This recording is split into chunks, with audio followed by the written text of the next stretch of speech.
어, 역대상은요 에스라가 기록했습니다.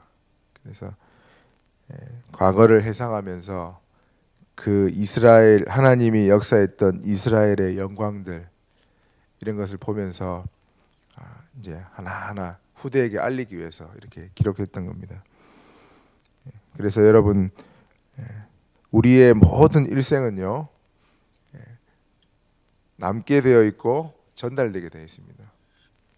그게 좋은 길로 갔든 악한 길로 갔든 다 남게 되어 있습니다. 그걸 보고 이제 인생 스토리라 그럽니다.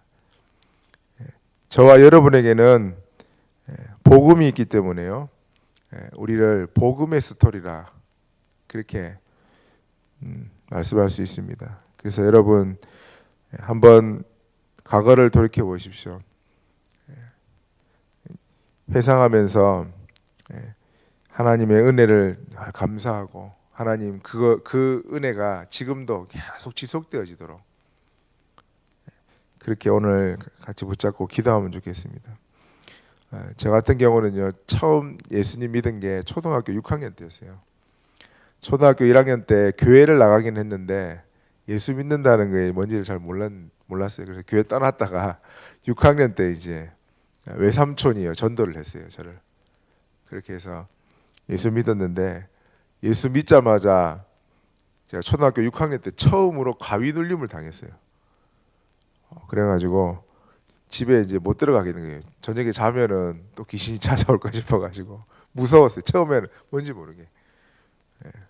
왜 예수 믿고 나서 가위 눌림을 당하는가 처음 이해가 안 되는 거예요. 그때 깨달았어요.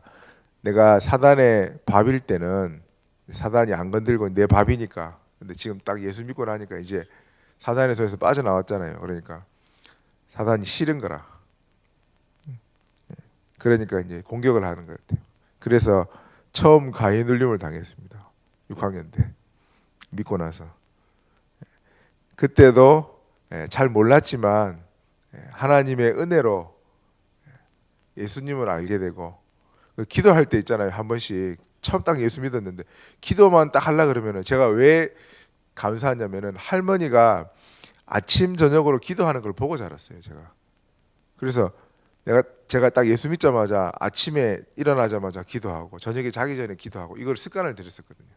근데 사단이 기도를 못하게 방해를 하는데 눈만 탁 감으면 뭐가 떠오르냐? 예수님이 떠오르는 게 아니고 불상이 떠올라요. 불상이 눈앞에서 왔다 갔다 하는 거예요. 처음 예수 믿어가지고 방해를 하는구나. 그 속에 그 가운데서도 하나님이 나를 인도하셔가지고 제가 목사가 됐습니다. 얼마나 기적이고 은혜입니까? 여러분 어려움 당한 거 힘든 거 생각해 보십시오. 그때가 하나님 은혜가 제일 많았을 때입니다. 제가 돌이켜 보면은 신앙생활 가운데 시험이 오고 낙심이 오고 갈등이 오고 두려움이 올 때 있잖아요. 이때가 복음이 복음되게 하는 최고의 축복된 시간이었더라고요. 우리는 꼭 잘 돼야만 되고 좋은 것만 바라는데 꼭 그렇지 않습니다. 복음 안에 하나님이 나를 복음이 복음되게 하기 위하여 때로는 갈등도 허락하시고 두려움도 허락하시고 낙심도 허락하신다니까요. 여러분 한번 과거를 돌이켜 보시면 가장 큰 추억이 뭔 것 같아요? 내가 제일 어려움 당했을 때 제일 기억이 많이 남을걸요. 저도 학교 다닐 때 우리 제일 기억나는 거 지금 다른 건 하나도 기억이 안 나는데 밀대 몽댕이로 선생님한테 두드려 맞은 거 제일 기억납니다. 반 전체를 다 때렸으니까요. 부러질 정도로 막 전체 성적 떨어진다고 반 성적 떨어진다고 전체 다 불러놓고 막 선생님 자존심이 있지 이러면서 다 때리더라고요. 그래서 처음에 욕도 많이 했거든요. 뭐 이런 선생님이 다 있냐 그랬는데 지금 돌이켜 보면 그 선생님이 제일 기억에 남습니다. 여러분 어려움 당하고 힘들었던 것들 있잖아요. 그게 다 내가 신앙의 추억으로 다 자리 잡습니다. 그게 하나님이 그걸 통해서 간증 스토리가 되더라고요. 바울이 이렇게 고백합니다. 내가 사방으로 우겨쌈을 당하여도 쌓이지 아니하고 답답한 일을 당하여도 낙심치 아니하고 핍박을 받아도 버림받지 아니하고 거꾸로 트림을 당해도 망하지 아니한다. 핍박도 당해보고 꺾꾸림도 당해보고 여러 가지 일을 당해봤는데 괜찮더라. 왜냐? 예수 생명이 부활하신 그리스도의 영이 내 안에 있기 때문에 그렇게 고백했습니다. 여러분. 그래서 여러분 하나님과 동행했던 경험들 한번 돌이켜 보십시오. 하나님이 완벽하게 우리를 지금까지 인도했다니까요. 그렇다면은 완벽하게 앞으로도 우리를 인도할 겁니다. 모든 것이 합력하여 선을 이루느니라. 복음 안에 있는 자는 그랬습니다.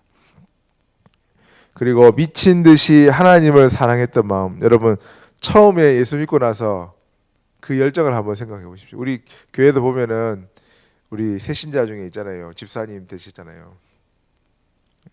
우리 암소촌 우리 집사님 보면요 예배 때마다 끝나고 나면요 눈물이 글썽글썽 하셔요.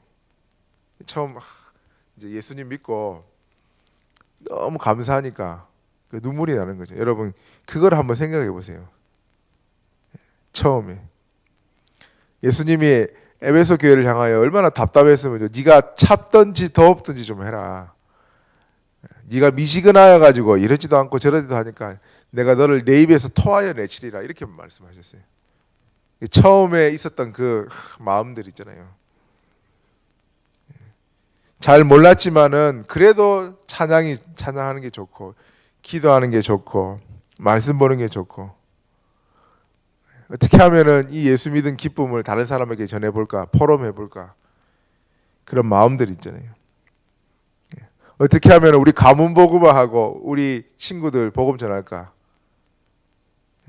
이런 마음들 있잖아요. 하나님 앞에 열정들 우리가 좀 기도하면서 하나님 나에게 초심이 잃지 않는 그런 마음을 달라고 그렇게 기도해야 되겠습니다. 여러분 하나님을 향하여 또 우리가 물질도 드리고 헌신했던 것들 이런 것들이 하나님이 다 저와 여러분의 상급이 되어서 또 그 스펙을 이기는 은혜로 역사하실 겁니다. 고린도전서 1장에 하나님은요 없는 것들, 약한 것들을 택하사 있는 것들을 부끄럽게 하신다. 그랬습니다. 저와 여러분이 기업의 회장처럼 돈 많은 자도 아니고요. 능력 많은 자도 아닌데 우리를 불러가지고 있는 자들, 능력 있는 자들, 가진 자들을 부끄럽게 하시겠다. 그래서 하나님 앞에 아낌없이 드릴 수 있는 이 마음 그리고 그 하나님 나라를 위해서 내가 불태웠던 그런 열정들 이런 것들을 하나님 앞에 회복할 수 있도록 그렇게 기도하면 좋겠습니다. 가장 가슴 아픈 일들이 모든 과거에 대한 복음 안에서 답을 못 내는 거 있잖아요. 예수님은 다 끝냈고 예수님은 모든 과거를 축복하셔가지고 지금까지 나를 인도했는데 그거를 느끼지도 못하고 그거를 체험하지 못했다고 하는 그 사람이 가장 가슴 아픕니다. 야곱아 이스라엘아 너는 너의 원통함을 풀지 못한다고 하느냐 어찌하여 내가 물 가운데 지날 때 너를 인도했다. 불 가운데 지날 때도 불이 너를 사르지 못하도록 너를 인도했다. 하나님 말씀입니다. 내가 구스와 스바를 너의 속량물로 주었다. 그랬습니다.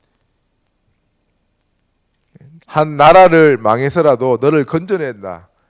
그 말입니다. 저와 여러분을 지금까지 인도했던 그 하나님. 근데 왜 우리가 원망하고 낙심해야 됩니까? 원망하고 낙심할 이유 없거든요.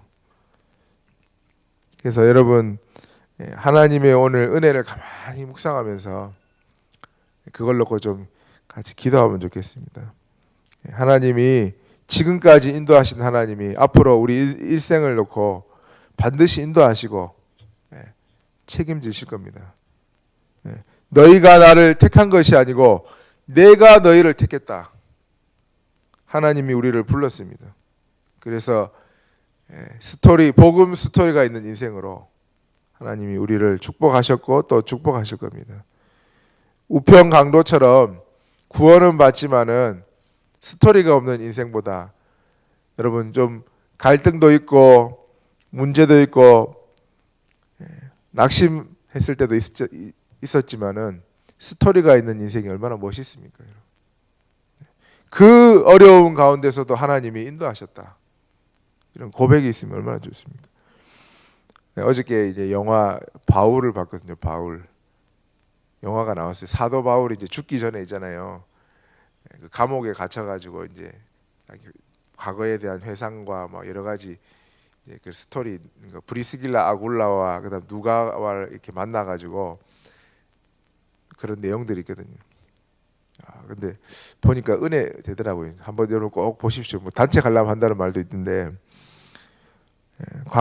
복음에서 바울이 있잖아요. 이제 회상을 하는데 사단이 자기를 공격한다는 거예요. 뭘 공격하냐? 자기가 예수 믿기 전에 죽였던 사람들 있잖아요. 그 사람들 얼굴이 자꾸 떠오른대요. 그럼 여러분 그거 떠오르면 어떻게 하겠어요? 얼마나 낙심되겠어요. 과거 아프잖아요. 아프잖아요. 내가 모르고 살기가 있어가지고 예수 믿는 사람 다 잡아 죽일 때.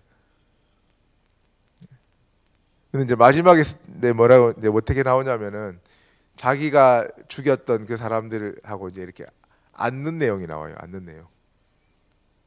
그게 뭐냐면은 이제 바울이 모르고 행했던 일들이 복음 받고 나서 이제 다 용서됐다는 거죠. 그 말이. 그래서 그 바울이 죽였던 사람들이 이제 바울이 회상하면서 다 이렇게 같이 앉는 거예요. 천국에서 이제 만나서 같이 안고 감사하는 내용이 그 내용이 이제 얘기하는 거죠.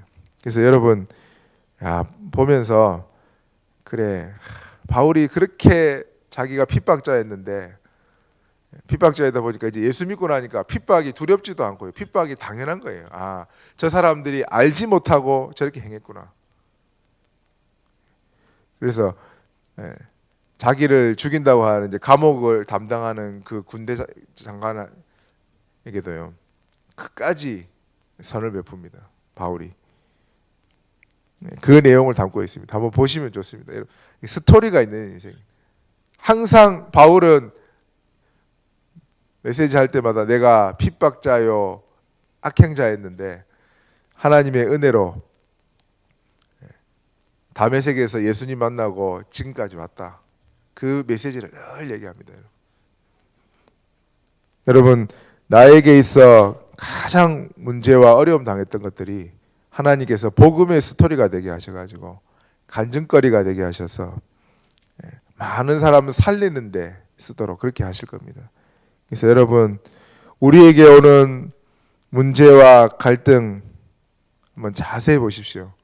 그게 바로 하나님이 우리를 복음의 스토리 있는 인생으로 만들어가는 하나님의 축복입니다. 그게 바로 하나님의 작품이 될 겁니다. 그래서 오늘도 하나님 앞에 최고 감사하시고 최고로 하나님께 영광 돌리고 하나님 나를 통해서 하나님의 하실 일들을 보게 하시고 오늘도 체험할 수 있는 그런 하루 되게 해달라고 기도해야 되겠습니다. 오늘도 복음의 스토리 있는 인생, 복음으로 살아가는 하루 되기를 예수 그리스도의 이름으로 축원드립니다.